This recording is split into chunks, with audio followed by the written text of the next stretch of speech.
朝鲜火车呀。在延吉拍摄2集影片后，我搭车前往距离延吉约50公里的图门市，这是延边朝鲜族自治州下辖的县级市，有中国和北朝鲜的第2大陆路口岸图门口岸。这里有中朝边境旅游的游船，亦能近距离观看北朝鲜的城镇和乡村。一条图门江为何既是中国和北朝鲜的界江，也是俄罗斯和北朝鲜的界江？背后是令人黯然神伤的历史故事，但新的转机似乎马上要发生。大家好，我是阿树，欢迎跟着阿树的镜头开启新一集的中朝边境旅行吧。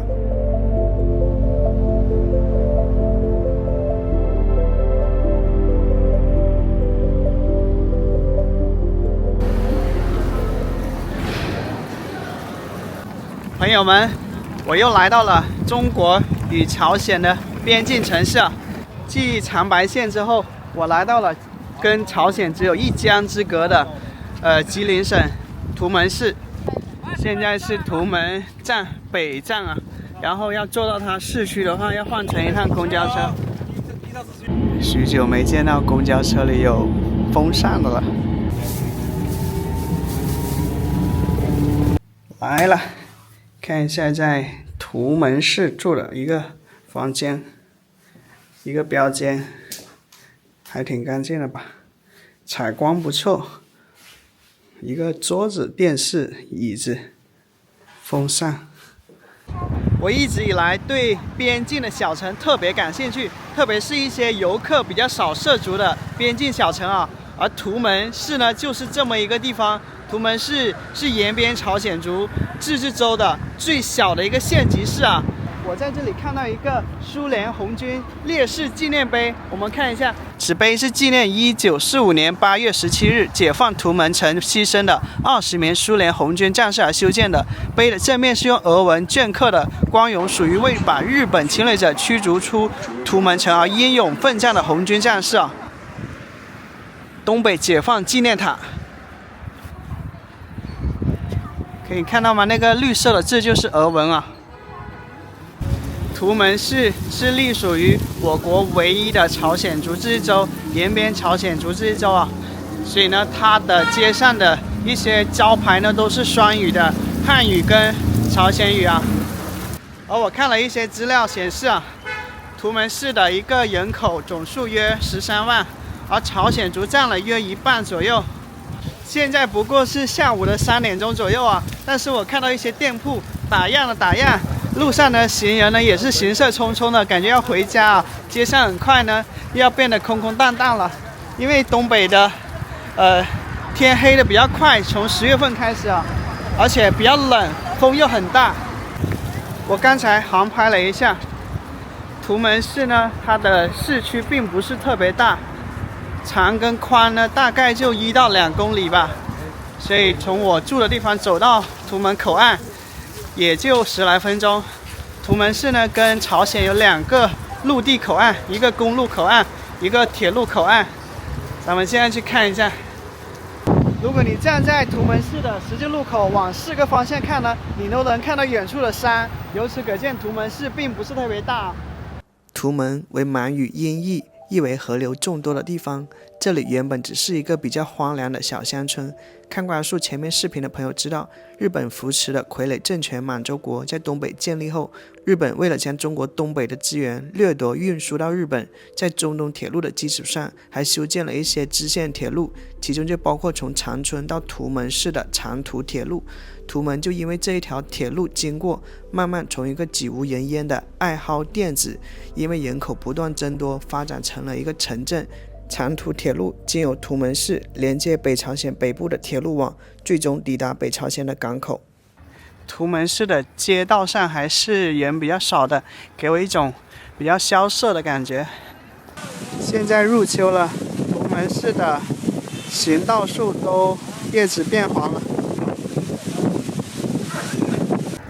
图门市的好些街道的命名呢，都跟它的边境小城的地位相关啊。比如说这一条路叫国境路，而我刚才看到一条路叫口岸大街。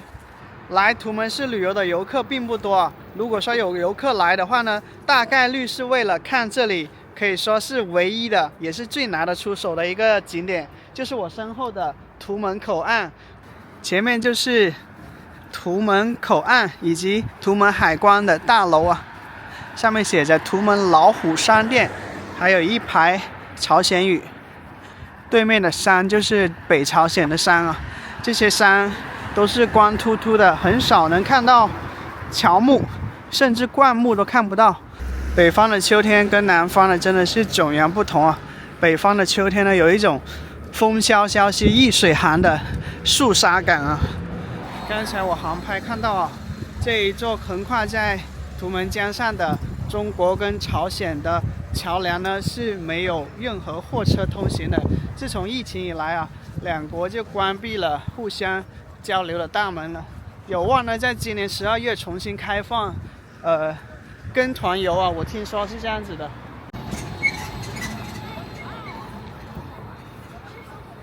边疆明珠山水图门，铁路国门，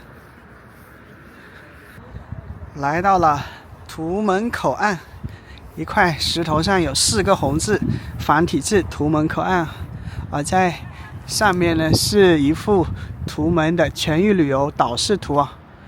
我们看到地图上呢的2座桥，就是我刚才航拍看到的，一座是中朝公路桥，一条是中朝铁路桥啊。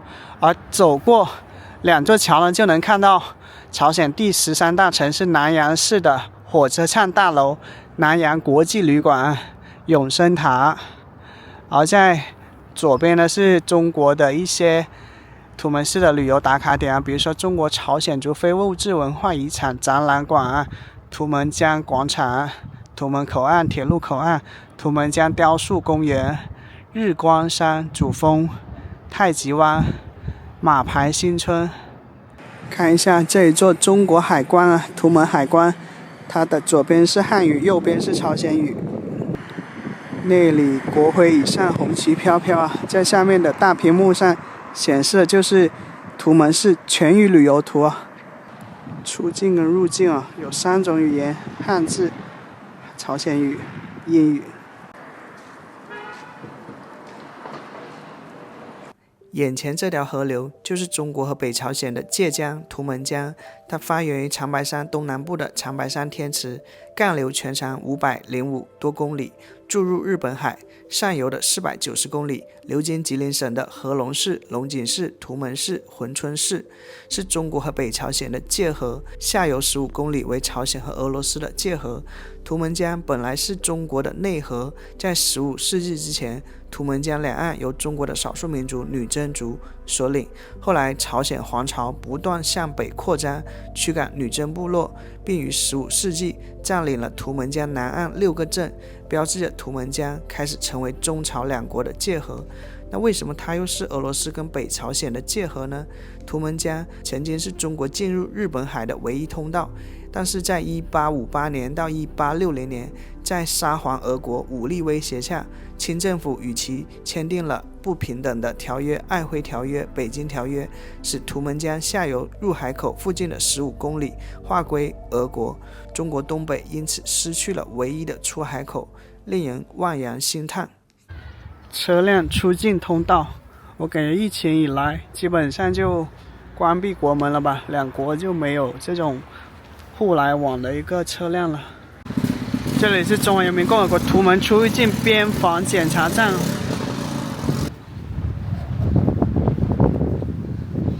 像我们拼了一辆车，然后师傅说带我们沿着中朝的边境线走一走。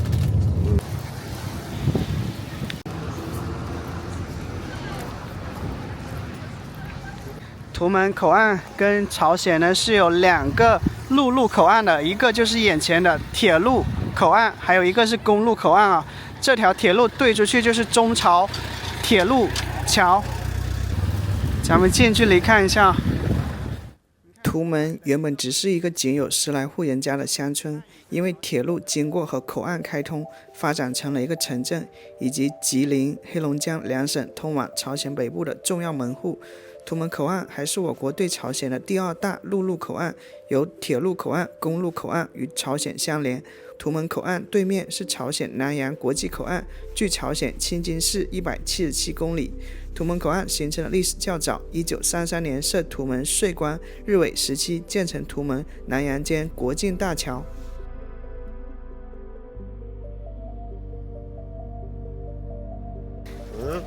这车不能开上去吗？开不上去。这里有一个野树林啊，看这松树叶子都落得差不多了。好的。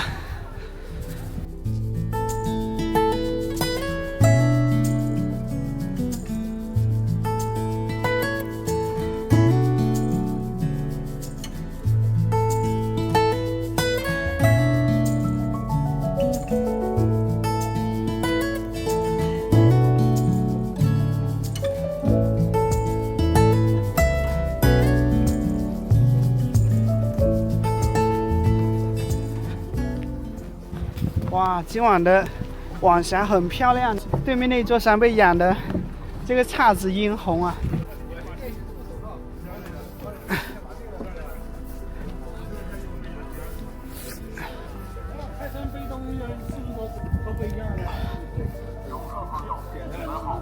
哇，今天的天气太漂亮了！你看对面那座山，我没有加任何调色，这就是肉眼可以看到的。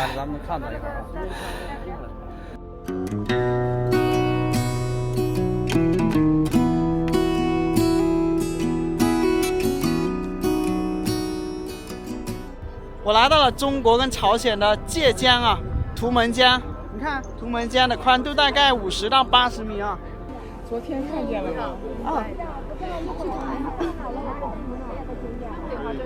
咱们的。我怎么没有看到军队画板？那个他们把这里拐了呢，他把这里拐，咱们看不。对，是。一会儿这有点看不清的。哎，露头了，露出来，快走到小学校那儿了。几点了？没事，衣服也没事，他不是没事，不要他不要太高。无所谓。小学那边是火车站，那边就是上面挂的金日成和金正日的图片。两张。这个是小学吗？哦，我看到他了。我都看不清楚，好像是有个人跑得挺快的。我在想，这太重。你看对面是在收稻子吧？一个广场上堆了很多的稻捆啊。还有谁知道吗？哎呀，好酷啊！绿皮火车，你知道吗？啥呢？着急了。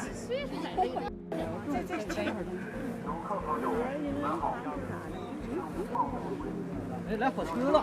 来，快点，让我拍个视频，快点，我给你照一下。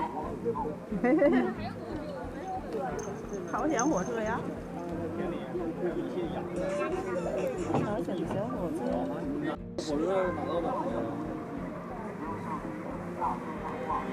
他好无聊啊，那个缺课。这是个镇美。咱们这边上黑溪的，那边没啥，以桥中溪为界。啊。这个江是图们江，朝主叫洞满江。这个粉楼是咱们中国援建的，16年发的照片，那是南阳火车站，85块钱就看那个。能过去啊？能到火车站那儿啊？对，那是他们的生产队，你看干活。来房人啊，这一排房子据说是有钱人的朝鲜人住的地方。远方的山丘就是朝鲜的山啊。左边是中国延边朝鲜族自治州的图们社，是一个县级市。右边则是北朝鲜咸镜北道最北部的一个郡，稳城郡的其中一个区，南阳劳动者区。翻看地图，北朝鲜的行政区划是这样的：咸镜北道位于北朝鲜的最东北部，辖3个市、12个郡、7个区域。资料显示，咸镜北道地下有丰富的铁、镁、云母、镍、高岭土、霞石、石墨等矿藏，全道水电站较多，工业以采矿、冶金、机器制造、纺织、造纸业、化工和鱼类加工为主。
我们是从山上的那个观景台下来的，下来以后就到了界碑这里啊。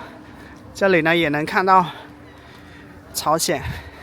这里的话是从一个低角位，这里是中朝铁路桥啊。我国的这个边境地带也是有这种铁丝网。这里一块石碑上写着图们江码头啊，是汉语跟朝鲜语的。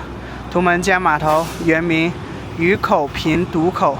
至今有140年余年的历史，从19世纪中期开始，此处一直是中朝边民往来互市贸易。现在排队打卡中国朝鲜的界碑。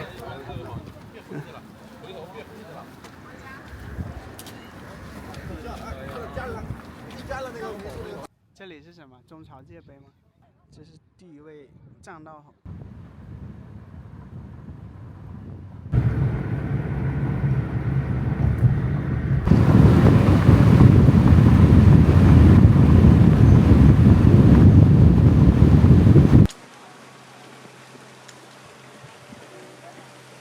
师傅把我们带到了这样一个地方啊，他说让我们看一看对面小日本建的一个有100多年历史的哨所。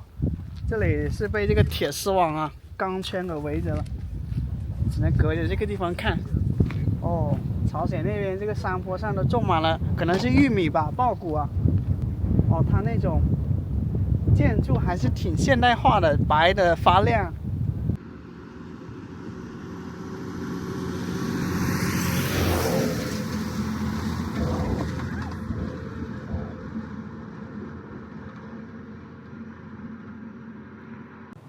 看那个黑色的房子啊，那里边常年不断人。啊，那里面还有驻军，那是日本人建的一个过去的100多年的哨所。而在河边呢，有一个是碉堡，黑色的圆形的。给我看一下好吗？我看都看不清。谢谢。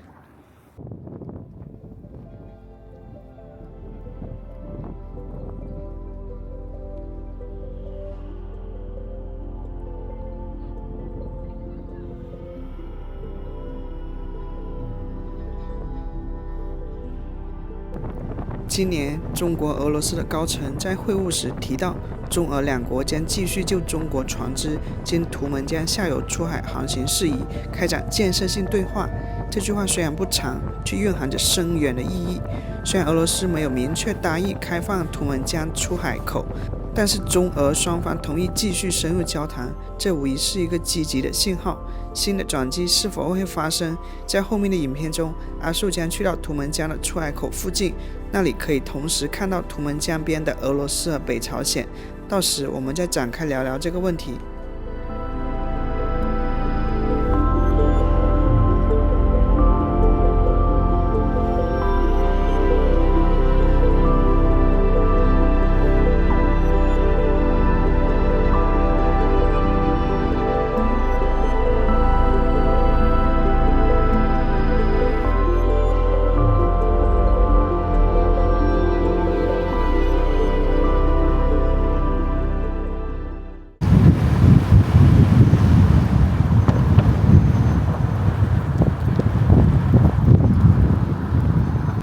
这是图们市的同心步行街啊，应该就是每个城市都有的一条美食街。现在是2024年10月中旬啊，才5点多，然后图们市就全部黑下来了。外卖小哥。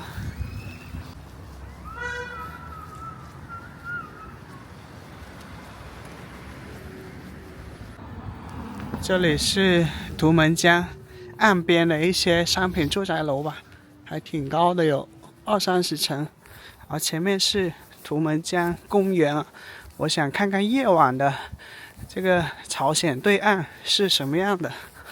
你看图们江公园，隔着图们江可以看到对面的朝鲜的庄稼地啊。然后呢，这里才是朝鲜的南阳市的一个城区啊。我第一次看到小学是这样命名的啊，吉林图们国门红军小学啊。这就是图们国门红军小学。住这样的楼房是什么体验呢？以后就是不仅是江景房，而且是可以俯瞰朝鲜国土的一个江景房啊。图们江广场啊，中华民族一家亲，1921到1949。我前几天不是去了长白朝鲜竹治县嘛，那里隔着鸭绿江也能看到对岸的朝鲜。但是呢，那个长白广场真的是灯火辉煌啊，气势恢宏，非常的气派。然后呢，这里图们市的图们广场呢，就显得略显暗淡啊，还感觉有点节省用电的意味在里面。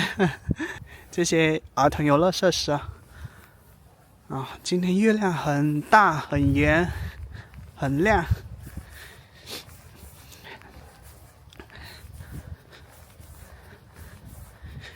前面就是图们江啊，然后呢，这个江边的一个步道，看看夜晚的朝鲜是怎样的啊。灯光的话就是星星点点，并不多。那些好像还是路灯呢。月光把图们江照的金光粼粼啊。你看这里有一片芦苇的地方，然后那里是图们江，图们江背后还有一些乡村。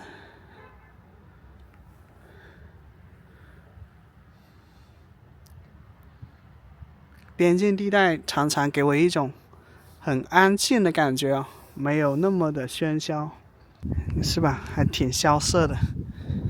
这种广场跟长白县的长白广场是如出一辙的，都是偌大的一个地方，但是人迹罕至。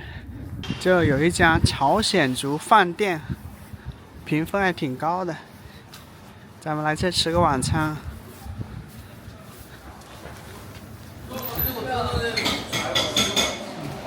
听说这个是招牌啊，40年招牌烤牛肉套餐78块钱。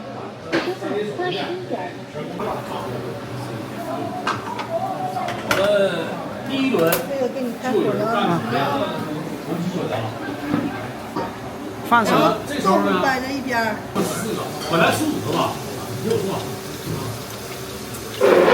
这个听说是朝鲜族特色，这的牛肉感觉有1斤的分量吧。吃顿好的，平时都不舍得吃，平时都是吃快餐，20-30块钱的。这是2个人分量的一个牛肉，朝鲜族烤肉。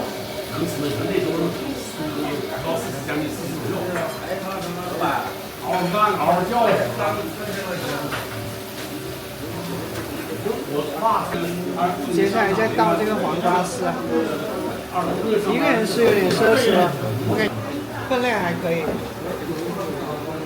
快的。因为现在他们也是可能来多了嘛，来的比较少。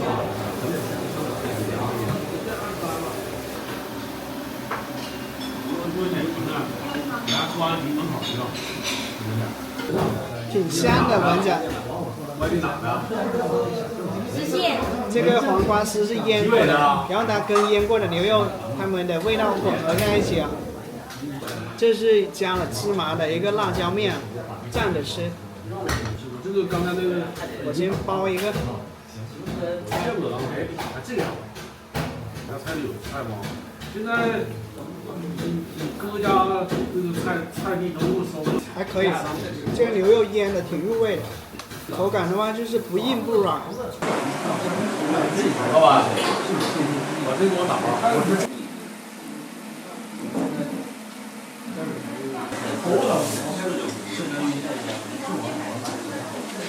我这里蘸一下这个辣椒面，看看怎么样。一房子，一共33万，2个要单。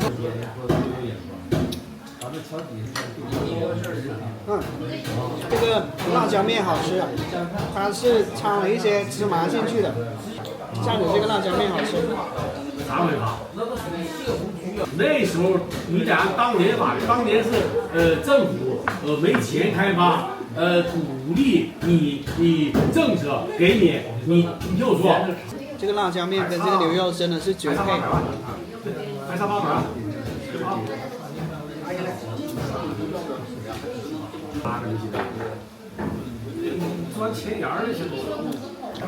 最后再吃这个豆腐，让它熏一下这个烤肉味。这家真的不错。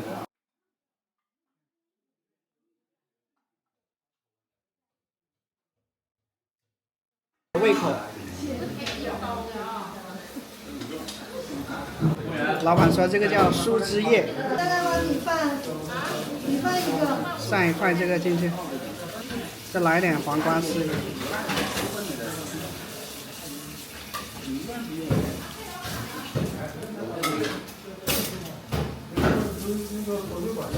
这个叶子很特别，第一次吃，还有一种香气。试一下这个豆腐啊，这豆腐特别嫩，真的好吃。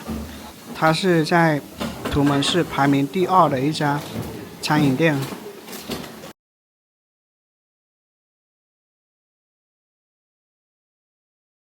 这些可能要打包了，差不多吃饱了，还有一半吧。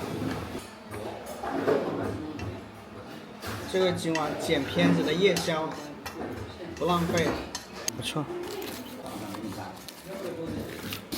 打包了。在图门市呢有2个火车站，一个是图门北站高铁站，另外一个就是我身后已经停止运营了的图门站。咱们知道啊，9·18事变以后啊，那么怎么把中国东北的一些物资最快的运到日本的本土呢？日本就制定了一个叫满显铁路直达的计划。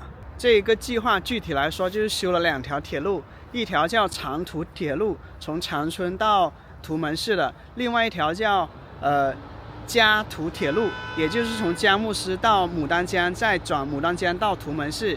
这样子它可以通过这2个内陆城市，把东北的一些物资源源不断的输送到图门，再从图门到达这个北朝鲜、南朝鲜，从南朝鲜再走水路到达日本本土，所以才有了这么一个图门火车站。它建于1933年啊，当时是有满铁运营的，但现在呢，因为长春北站高铁站建成了嘛，图门站还是有人来坐的，但是后来来这个里的这个乘客越来越少了，整个就图门站就关闭了。在图门火车站这里还有一个客运站，我跟客运站的几位站岗的老人聊了一下天，他说这个图门站是即便不运营了也拆不得，因为它是可以连通朝鲜的这个铁路线路的，以后可能打仗会用得上之类的，就是还有这种战略的价值在。1933年的图门站是由日本人建的。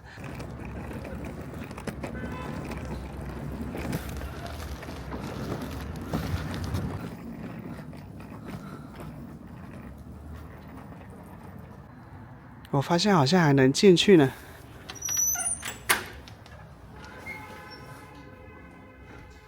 哦。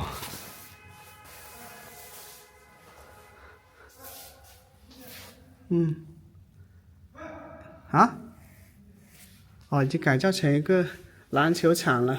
我看到里面是改造成一个很宽敞的羽毛球场、篮球场啊，然后有这个塑胶地面。这是图门站面向的一个景象啊。我听说当年图门站有多繁忙，现在就显得有多冷清。这是进站口。社会主义核心价值观。以上就是本期视频的全部内容，很高兴你能看到这里。如果你喜欢我的影片，不要忘了帮我点赞、订阅我的频道。感谢收看，我是阿树，我们下期见。